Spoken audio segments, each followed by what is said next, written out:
Okay, so we're going to focus on this positive program that has been suggested by various sectors, including the LaRouche movement, which Yes. is US-based.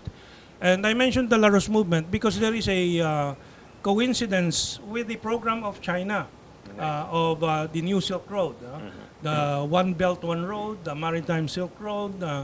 And again, the promise of this program, both from the point of view of some American idealists and from China.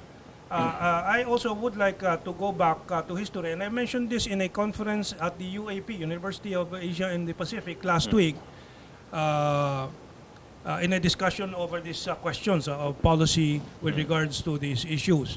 And I reminded everybody that the galleon trade was successful and beneficial for the Philippine economy at that time because of the Silk Road of that period. Why? Because the galleon trade was bringing 90% of its goods was porcelain, tea, and silk. Yeah. This is not much understood in our history books, but that is a historical fact. That is why the Sultan of Sulu also paid tribute to China by traveling to China. Si Sultan Paduka Pahala in 1417. And I bring that up because 2017 will be the 600th year of that trip. And now, not only China, but Asia is back in dominance as it was 300 years ago. We are being made to miss this great journey in the Asian century because of the bill of goods that the Americans have been selling here, that they're still the superpower, that they have the righteous might, yet, as you said, Mr. Senator, they are insisting on the laws of the seas that they're not a member to, they have not signed on to, and number two, they are in fact violating the territorial definitions of even the Philippines, of internal waters and so on, deliberately challenging them with their U.S. naval forces. Okay, so let's go back to this program for the entire world to prosper. Because there is, what do we hear from the West? We hear war on terror, which creates terror to create war on. But on the other hand, and I think this is not enough, there is not ventilation of this in the Philippines, that there is a program for global rebuilding of the economy of the world. I'll start with Butch because their movement is advocating a plan for this.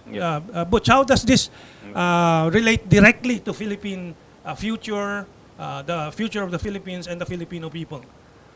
Well, first of all, I just want to do a one half step back to look at the China Sea dispute or the West Philippine Sea dispute, and look at a situation wherein all of the stakeholder countries are sitting on a table discussing with China as to what type of economic benefit all of these countries are going to be deriving if we come up to a solution without losing its official claim on this.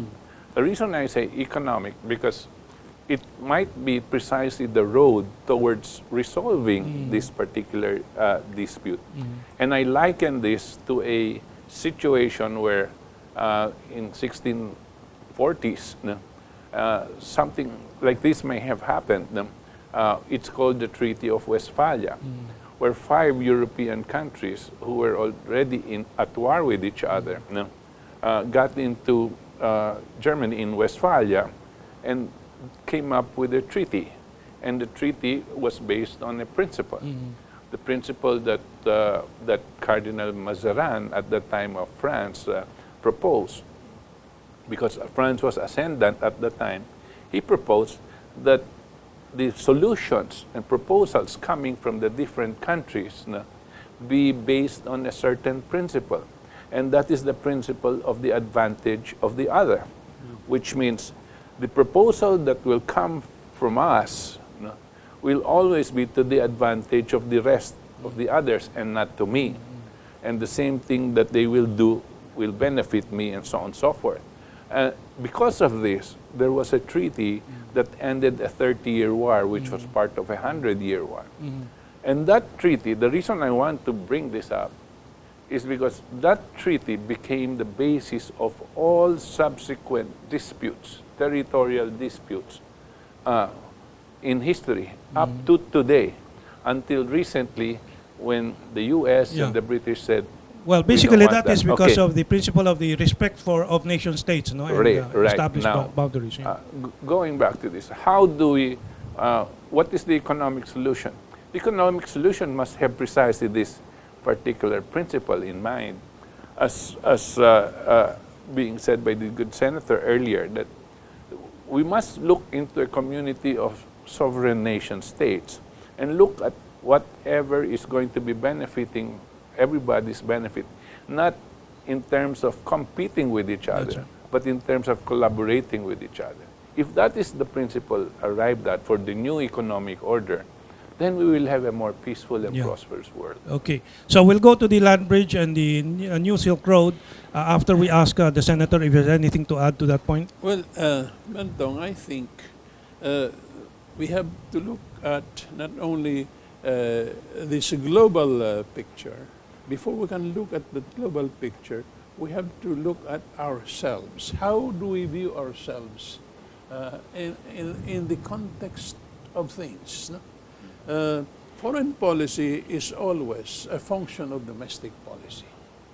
So let us get to know ourselves first. No? Mao Zedong, it was, I believe, who said, you can change history but not geography. Yes. We will always be next door neighbor to China.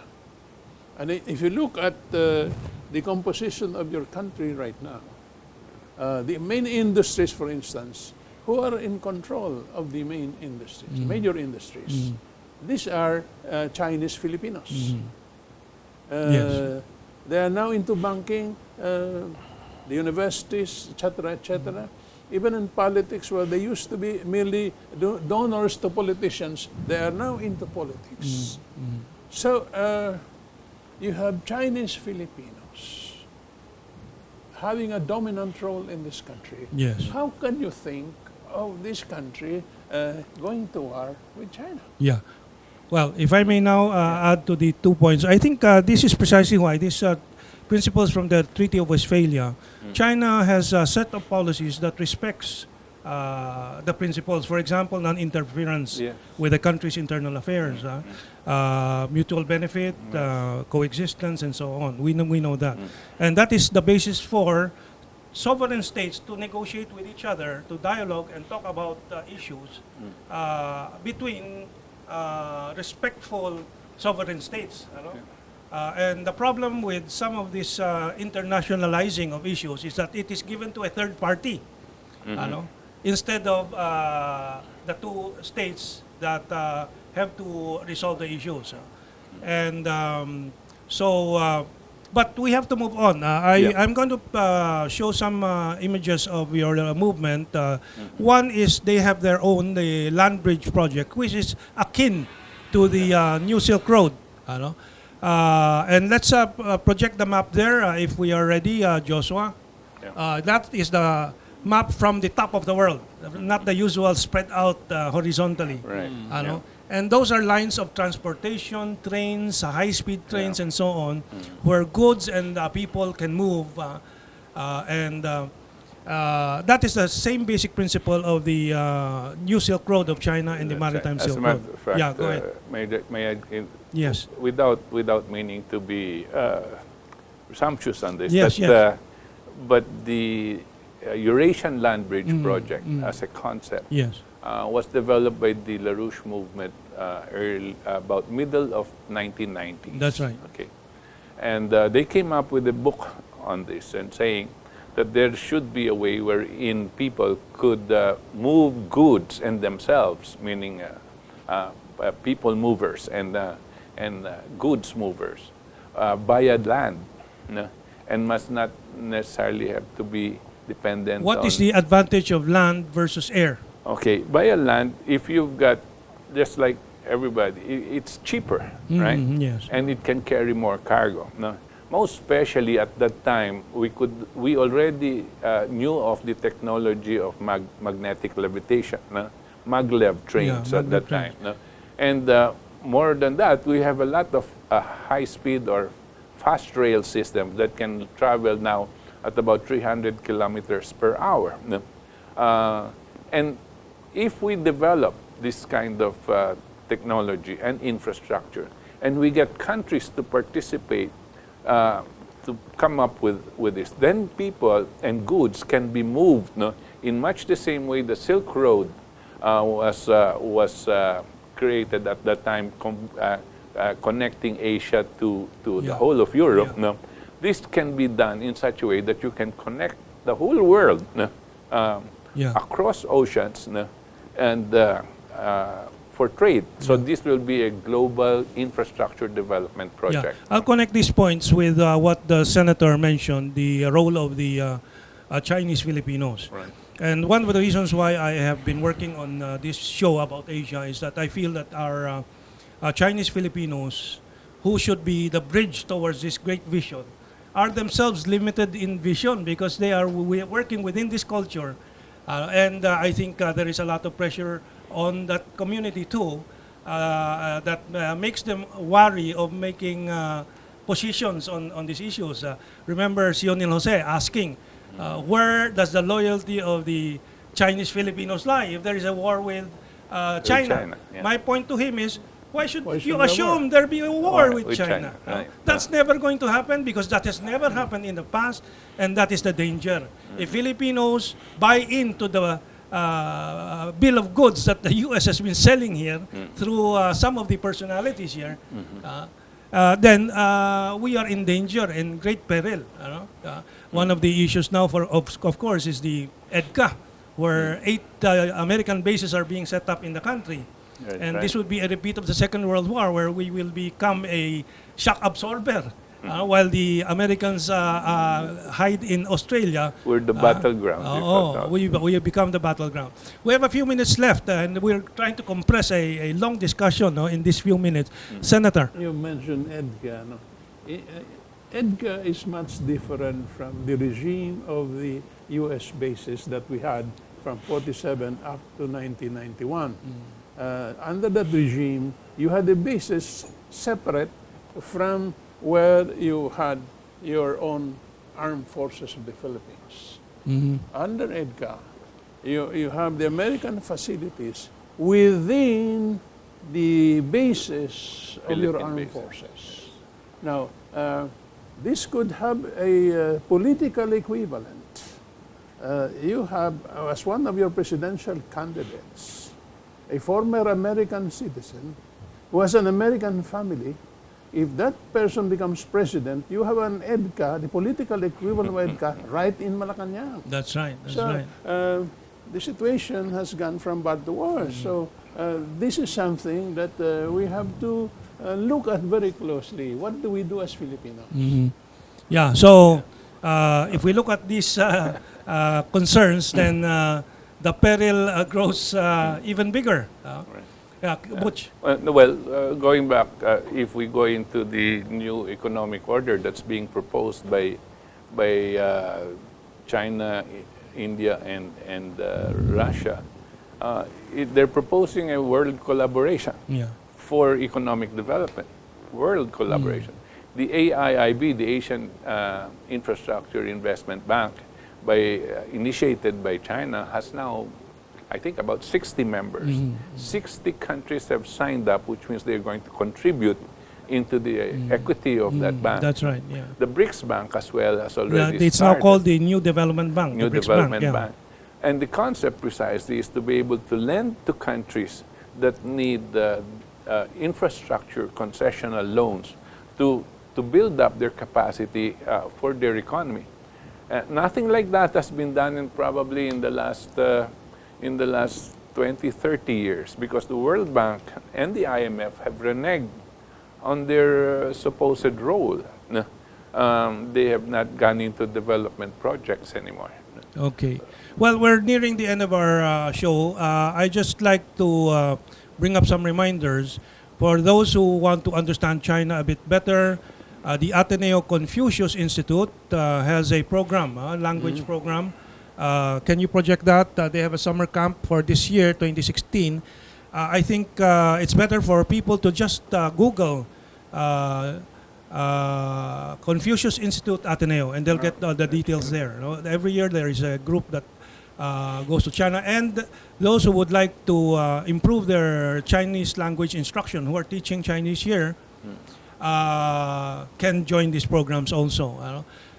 We, of course, revised our format to honor our guests, but next week we'll have features from the China Radio International, where we feature Filipinos working and having businesses in China. This is such a short moment for us to try to compress all these issues together, so we have to have another discussion on these matters. No? So maybe a few parting words from Senator and our Secretary, please, Senator. Well, I'm certainly very grateful to have had this opportunity to be with you on this program. It's a very important issue that we are discussing here, and I look forward to this program discussing other related issues to broaden our understanding of what we should really understand as Filipinos. Okay. We have such great neighbors in the region. Mr. Secretary. Well, likewise, Mentong, I am privileged to be invited here because it's a unique concept of a program to be able to educate and share as much information as we can with regards to what's going on with our neighbors and Asia in general. No? But not to put up an Asia versus the rest of the world, but more to understand what's going on with the rest of the world. I'd like to end by saying that Asia has the vision to lead the world. The West has led the age of imperialism. Asia can lead the vision for humanity. With that, we have to say goodbye, and we're on YouTube, Facebook, and so on. But next week, we'll be here again on GNN.